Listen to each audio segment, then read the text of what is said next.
Bonjour à tous et bienvenue dans cette vidéo exceptionnelle qui a mis un certain temps à préparer et qui a demandé énormément de logistique également.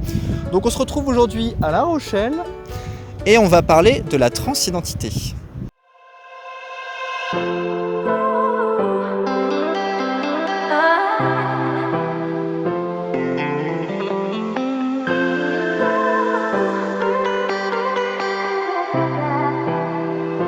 La transidentité, c'est pas un choix, c'est quelque chose que beaucoup de gens font l'amalgame, je sais pas si on peut le dire comme ça, mais les gens confondent beaucoup le genre sexuel et l'identité sexuelle qui sont deux choses complètement différentes. Un enfant peut très bien être garçon avec le corps d'une fille et inversement. C'est vraiment très destructeur parce que forcément, vous imaginez bien que ça engendre des dépressions, que ça engendre une enfance assez difficile. Quand un enfant montre des signes à ses parents qu'il se comporte comme une petite fille plutôt qu'un petit garçon, ça engendre pas mal de choses.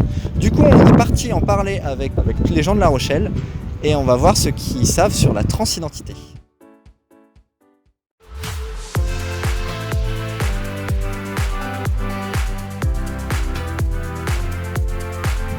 Que vous êtes un être humain à part entière. Juste quand t'es arrivé là, avant de nous parler, et donc tout de suite j'ai vu qu'il y avait une différence, mais sans forcément, après je vais pas être là à regarder, voilà, mais je vois. Ah bah, tout de suite, moi j'ai compris. Tout de suite j'ai dit, bon, voilà, c'est une fille qui est un garçon au départ. Voilà. Par Par rapport au fait que je sois transgenre, je pense tout ça. Bah, je sais pas, au début, on peut se poser la question est-ce que vous avez des traits d'homme, de femme? Mais. Enfin, on peut se demander, mais je me suis dit que juste vous aviez une voix plus grave que ce que votre physique. Mais sinon, non, vous avez quand même beaucoup plus l'air d'une femme. Une femme, voilà. Rien d'autre à ajouter ? Juste une femme. Franchement, on t'a vu parce que t'as parlé qu'on a su, donc, mais sinon, on voit une femme. Oui, quand Très clair. j'étais là, j'ai dit peut-être qu'il veut quelque chose, un peu de vin. C'est juste ça me tenait pas du tout. C'est juste. Je vois un être humain, et après se définit comme il a envie de se définir. Moi, c'est ce qui m'intéresse chez les gens, ceux qui se définissent comme ils ont envie de se définir. Moi, j'ai pas d'a priori. C'est un peu faux de dire qu'on n'a pas d'a priori. On a toujours un a priori sur quelqu'un. Il paraît plus sympathique, il paraît sombre, il paraît affable, il paraît. Et c'est là de ça que je m'intéresse, celui-là sur la psychologie qu'il peut avoir. Après, l'identité qu'il a choisie, c'est celle qu'il a choisie. À partir de ce moment-là, moi, je la respecte. Mais ça, c'est inhérent à ma vieille éducation de fils de gaucho libertaire vivant en communauté jusqu'à l'âge de 13 ans. Donc ça doit un peu aider, je suppose, parce que j'ai vu tellement de choses, de gens différents, variés et riches de toute leur variété, qu'aujourd'hui, il n'y a pas grand-chose qui, ni même pas me choquer, mais qui me surprennent ou dans lequel je me dis « Ah tiens, c'est très étrange ». Moi, j'ai aucun a priori sur les gens. C'est quand j'ai fini de parler avec eux que je peux avoir, pas un a priori, mais un avis. Une idée au moins. Et que ça soit un trans, un homo, quelqu'un qui a choisi une autre identité, peu m'importe. Moi, ce qui m'intéresse, c'est ce qu'il y a vraiment au fond des gens. Dans la forme, ça m'intéresse. Voilà, je suis pas, comment dire, je suis pas remué par ça, quoi.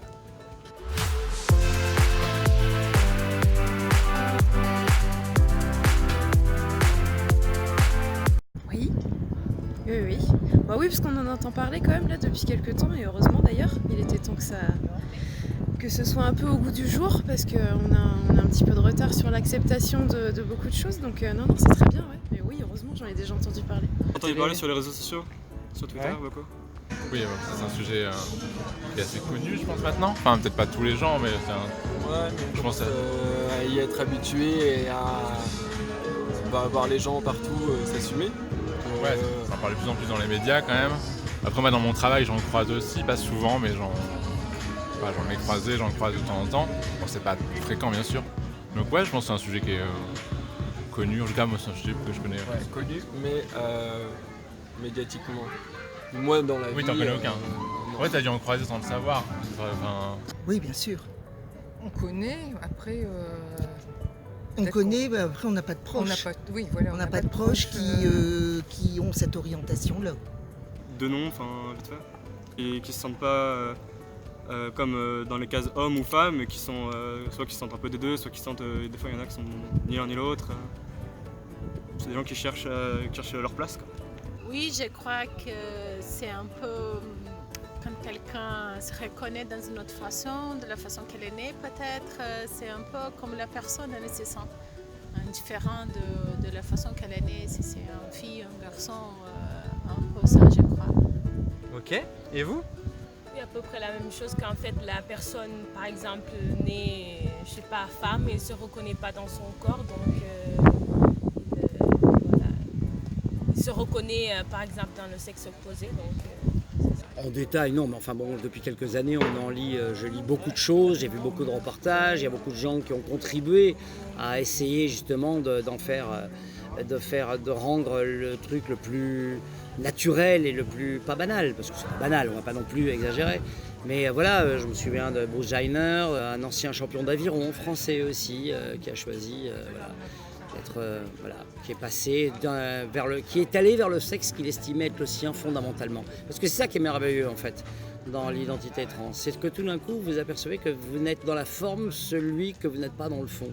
Et donc vous décidez de changer ce fond qui est là depuis toujours chez vous, mais vous voulez l'accorder avec la forme. Et c'est normal parce que c'est sans aucun doute, ça paraît choquant pour certains aujourd'hui, mais finalement à long terme, les gens se rendront compte que c'est essentiel quoi, d'être en accord entre le fond et la forme, surtout un être humain.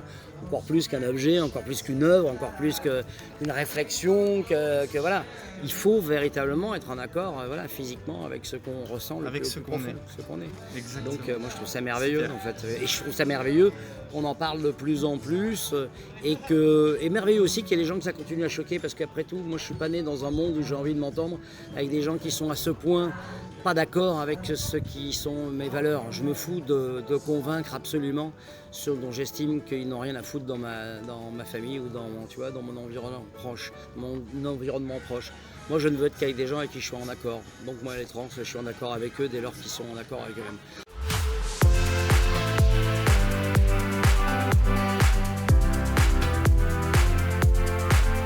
Non, je pense pas. Enfin, je pense qu'il y a un petit peu tous les cas. Alors après, si on va un petit peu plus loin, si on croit à tout ce qui est karma, etc., je pense qu'il y a quelque chose de naissance par rapport à la réincarnation. Mais là, ça c'est mon avis très personnel et j'ai pas envie de passer pour quelqu'un de complètement perché. Sinon après, je pense qu'il peut y avoir deux cas de figure. Je pense que oui, effectivement, ça peut être de naissance parce qu'il y a une histoire de réincarnation et que on n'est pas arrivé au bon endroit au bon moment. Ou alors ça peut être aussi dû à des expériences de la vie, etc. Je pense que les deux sont possibles, ouais. Ah, ça se peut bien, oui. Moi, je dis que oui. Moi, je ne sais pas me prononcer. Je ne peux pas me prononcer. Peut-être, donc ce serait plus... Oui, parce qu'on ne peut pas tout déterminer à la naissance, pour moi. C'est soit c'est flagrant, soit ça ne l'est pas forcément, et donc du coup, après, peut-être qu'un sexe est déterminé, ou alors peut-être qu'il y a deux sexes aussi, je ne sais pas. Voilà. Pour moi, c'est plus comme ça, c'est pas forcément déterminé. C'est acquis alors. C'est acquis si c'est depuis la naissance. Oui, ça peut être acquis. Moi, je pense que ça peut être acquis. Ou est-ce que c'est l'éducation qui oriente? Non. Oui, c'est ça. Ouais. Est-ce que c'est l'éducation que l'on reçoit qui peut orienter? Questionnement. Non, moi je pense plutôt que c'est interne et qu'on ne dépend pas de ça. Voilà. Je pense pas qu'elle le soit dès la naissance parce que dans tous les cas, après je crois qu'il y a des cas quand même génétiquement par exemple de chromosomes XX mais qui sont quand même développés en étant des garçons et inversement. Mais au niveau génétique, oui, mais après je pense au niveau de pensée, je pense qu'un bébé il peut pas réfléchir, il peut pas se poser de questions encore sur qui suis-je, que suis-je. C'est au niveau du gain de conscience, quand on commence à se poser des questions, à réfléchir, un bébé il peut pas encore réfléchir. Je sais pas, je connais un peu sur le sujet, je viens du Brésil et à ce moment c'est un thème très sensible là-bas aussi. Je crois que oui, mais parfois la personne elle va découvrir après. Et je ne crois pas qu'il y a une influence de l'ambiance, je ne crois pas. Je crois que oui, c'est quelque chose qui est né avec la personne, Il y a des gens qui découvrent plus jeunes et d'autres plus tard.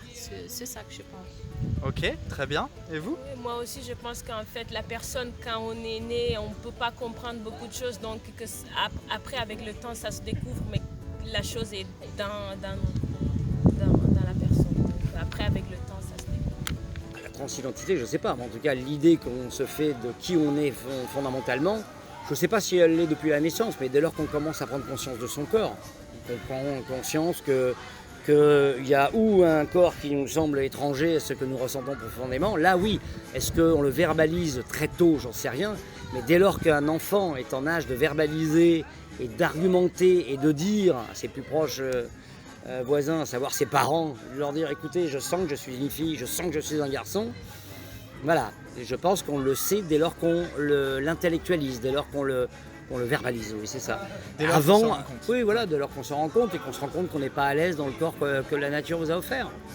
Donc voilà, je pense que c'est là que... Mais à la naissance, non, un enfant, à la naissance, il n'est que ressenti, sensation, toucher, tu vois, sentiments simples, etc. Un enfant, il a besoin tout simplement de tendresse, d'être aimé et puis de ressentir les choses de manière palpable, etc. Après, effectivement, s'il commence à palper sur la zigounette et qu'il se dit tiens, je verrais plutôt une foufouine à la place de la zigounette, et vice-versa, s'il commence à mettre les doigts dans sa foufouine et qu'il dit c'est dommage que j'ai pas une zigounette, et là, effectivement, il se pose des questions. Et quand il est en âge de pouvoir le dire, c'est merveilleux de tomber sur des parents qui le comprennent très vite. Et je pense que de plus en plus, des parents il faut initier les parents en fait. C'est pas tellement l'enfant qu'il faut initier, c'est les adultes. C'est ceux qui sont susceptibles de t'aider à entamer cette démarche après. Parce que si l'enfant il est innocent par rapport à sa réflexion, il dit ah mais j'ai un corps de mec, je me sens une fille, j'ai un corps de fille, je me sens un mec. Mais s'il a en face de lui quelqu'un qui dit ah non t'es une fille, tu resteras une fille, et t'es un mec, tu resteras un mec, évidemment là il pourra pas faire grand chose. Ou alors seulement quand il sera émancipé à 18 ans, et là ça devient très compliqué. Mais s'il est accompagné, là c'est les mentalités de ceux qui sont en accord avec eux-mêmes qu'il faut changer, pas celles des enfants, quoi.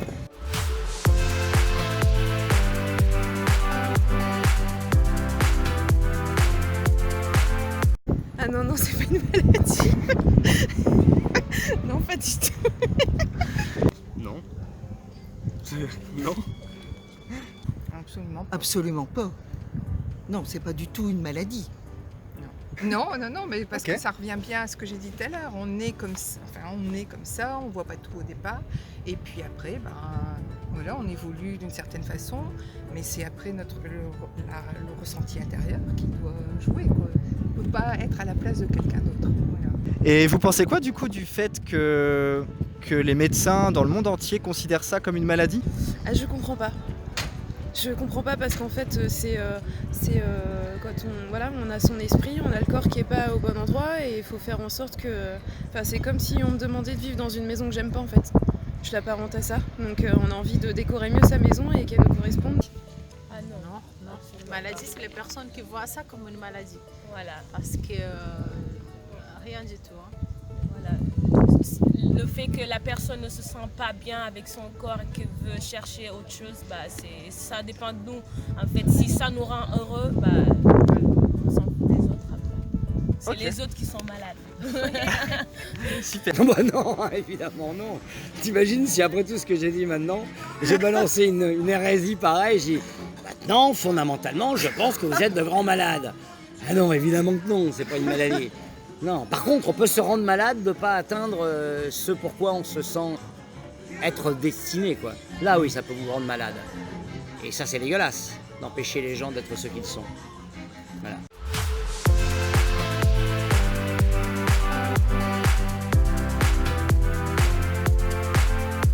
Non, je pense pas non plus. Je pense que justement, comme on en parle plus, du coup, les gens ont moins envie de se cacher et tant mieux d'ailleurs. Mais non, je pense pas que ce soit un effet de mode. Ça a toujours existé, ça existera toujours. Enfin, moi, j'ai plus 20 ans.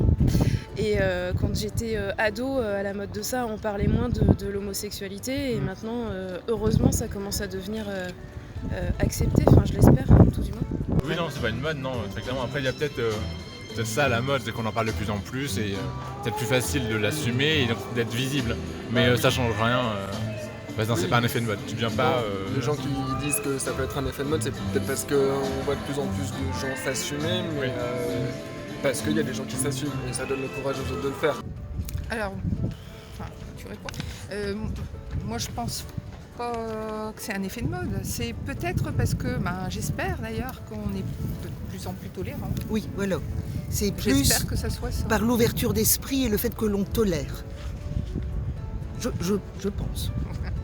Je pense pas que ce soit un effet de mode. J'imagine que ça se libère de plus en plus parce qu'il y a des gens qui commencent à en parler. C'est le fait qu'il y ait des gens qui commencent à assumer de l'être qui poussent les autres à réfléchir et à se dire finalement moi je le suis aussi. Pas genre celle-là c'est mais ceux-là ils sont comme ça, ça a l'air cool. Non c'est pas. Enfin je pense pas que ce soit comme ça. Je crois que ce n'est pas un effet de mode, mais à ce moment, on a plus de liberté pour parler de ça. Je pense qu'on a toujours, depuis toujours, il y a ça, mais à ce moment, avec les réseaux sociaux et tout ça, on peut parler de ce sujet. Je crois que c'est ça. Moi, je pense que ça devrait pas, ou je pense que ça devrait pas l'être. Peut-être qu'il y a quelques cas qui est un peu comme ça, mais franchement, je pense que si la personne vraiment a envie de faire ça, qu'il le fasse. Mais sinon, ça devrait être quelque chose vraiment que la personne ressent et pas quelque chose juste parce que c'est à la mode.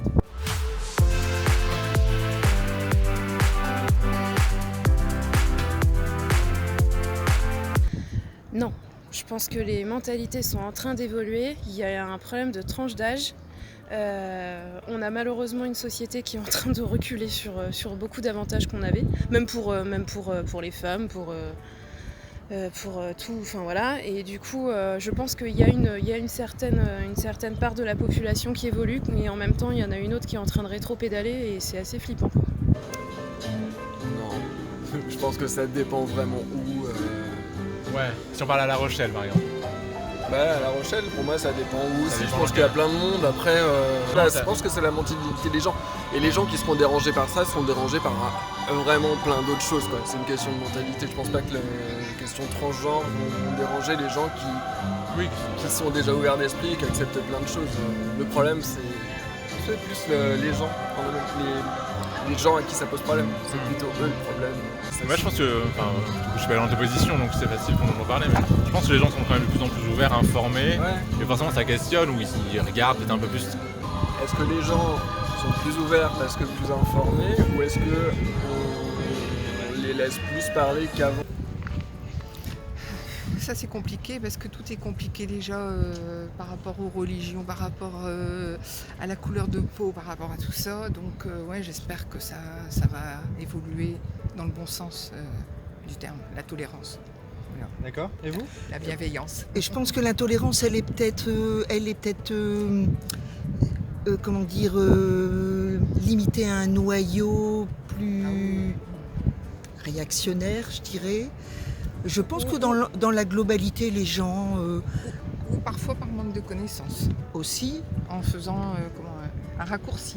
Parfois on apprend des choses, on dit celui-là, voilà. Donc on ne sait pas, on fait des raccourcis et ça, c'est l'habitude de toutes les personnes. On a tous ces défauts-là, malheureusement. Après, par exemple, pour des parents, il y a le regard des autres, il y a le regard de la société, le regard des amis. C'est peut-être plus ça qui est difficile à accepter que la différence de son enfant. Nous, on parle en tant que parents, évidemment. Dans mon travail, du coup, donc j'avais une entreprise pour parler qui devait intégrer il y avait un agent, une personne qui avait changé de genre, pas forcément de sexe, mais de genre. Et c'est vrai qu'au début, ça fait parler, tout le monde a quelque chose à dire et ça les intéresse, et en même temps, ils se moquent un peu.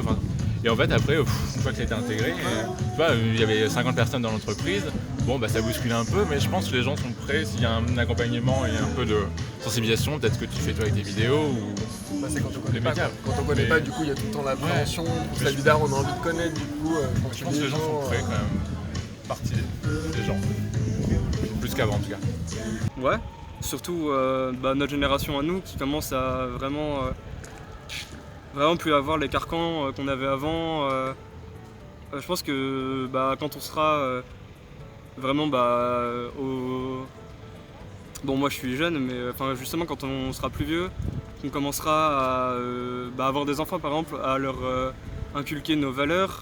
Ça sera complètement. Je pense que ça. Pas forcément complètement, mais ça commencera à être vraiment quelque chose de normal, justement.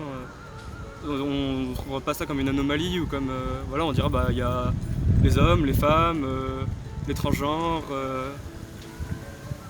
Mais je pense pas que la société permette d'en parler plus facilement. Je pense que c'est plutôt un combat qui commence à être assumé pour les personnes qui le sont. Moi, je l'accepte, mais après, ça dépend des gens. Il y a quand même, par exemple, les personnes un peu plus âgées, je pense qu'ils sont quand même assez traditionnels et qu'ils ne voient pas cette chose comme quelque chose de normal. Mais pour moi, c'est normal. Si la personne est bien, il n'y a pas de souci. Ouais. Je crois que non, parce que je vois ça au Brésil avec le président qu'on a là. Il a utilisé beaucoup ce discours de la famille traditionnelle pour réussir au pouvoir. Il a touché beaucoup de gens qui sont jeunes. Et ce n'est pas forcément les vieux avec une mentalité qui ne croient pas, qui n'acceptent pas ça. Mais il a touché beaucoup les jeunes qui pensent comme lui. Et donc ça me fait beaucoup mal au cœur de penser à ça. Mais c'est vraiment triste et voilà, je crois que non. Je crois que les personnes ne sont pas assez ouvertes pour accepter ça. Mais il faut, ça fait partie depuis toujours de l'histoire, l'Antiquité. On a toujours des histoires comme ça, mais c'est un peu caché, on ne peut pas parler, c'est un peu un tabou de parler. Maintenant on parle plus et ça dérange un peu les personnes. Parfois les personnes cachent les choses, ils ne veulent pas parler de ça, mais c'est absolument normal. Je pense qu'il y a toute une partie de la société qui avance dans la tolérance du tout. Donc il y a toujours une partie de la population qui sera ouverte à toutes les libertés de tout le monde. Ça dérange personne, enfin, chacun fait ce qu'il veut. Oui, je pense qu'en France, ça va. Et je pense que vraiment, avec les années, ça va devenir quelque chose de banal. Alors attention, c'est toujours pareil. Dans les grandes villes, dans les familles de gens susceptibles de réfléchir sur la question et tout. Il y aura toujours des gens qui continueront à penser que c'est une hérésie, mais pour des raisons qui, moi, ne me regardent pas, tu vois, qui sont des raisons de bigoterie religieuse ou de morale mal placée, parce que la morale, elle n'est pas là, évidemment. Donc là, oui, il y en a qui continueront à le penser. Mais encore une fois, je dis, est-ce qu'on a vraiment, franchement envie de vivre avec des gens qui resteront obtus ou obscurs sur la question toute leur vie? Moi, je les emmerde, ces gens-là. Maintenant, vaut mieux pour un enfant qui se pose cette question-là, effectivement, arriver dans une famille où il sent que cette demande sera accueillie avec bonheur. Et je pense quand même aussi que les enfants qui tout d'un coup se rendent compte qu'ils n'ont pas le sexe qui correspond à ce qu'ils imaginent être, je pense que ces enfants-là le font assez vite comprendre à leurs parents et que les parents, même s'ils étaient totalement étrangers à cette question, quand ils sont confrontés à ça, et s'ils aiment leurs enfants, ils ne veulent que leur bonheur, fondamentalement. Donc ils doivent se dire à un moment, bon merde, je vais aller outre mes a priori, ma morale, mon éducation, ma vision du monde et tout. Et voilà. Et donc ce seront eux qui seront les architectes d'un monde meilleur plus tard. Mais bon, voilà, c'est un chemin. Donc c'est bien que tu en parles, qu'il y ait des sujets dessus de plus en plus en télévision, qu'il y ait aussi des séries comme Plus belle la vie qui font en sorte de montrer cet aspect de l'humanité qui a longtemps été nié parce que ça ne venait même pas à l'idée de certains enfants d'oser dire qu'ils ne se sentaient pas être fondamentalement ce qu'ils sont. Donc maintenant que la chirurgie et les moyens de médecine permettent que ces opérations soient faites, il n'y a plus rien qui doit arrêter et empêcher cette évolution normale et saine de l'être humain. Après, il peut y avoir les trans de droite comme les trans de gauche. La trans de droite me fera tout le temps tant chier qu'un sale con de droite, hein, voilà. Enfin, de droite extrême, hein, j'entends. Hein. Mais c'est pas là. C'est pas une mode. T'as des petites pauses.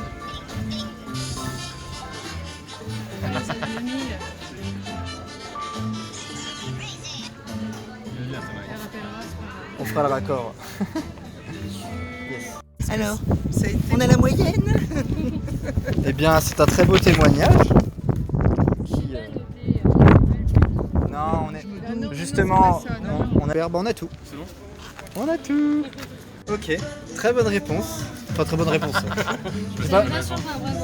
J'ai pas mon avis. J'ai pas mon avis à donner. Ok, super.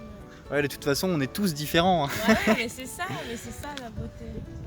Ok. Je tiens à dire que j'ai pas révisé avant. Bah là, c'est tout pour mes questions. Donc, bon, on peut couper. Couper. Décalé. Soyez ce que vous pensez véritablement être. ne trichez pas, surtout pas avec vous-même. Et que les autres trichent, tant pis pour eux, laissez pisser. Avec votre zigounette ou avec votre foufoune, mais laissez pisser.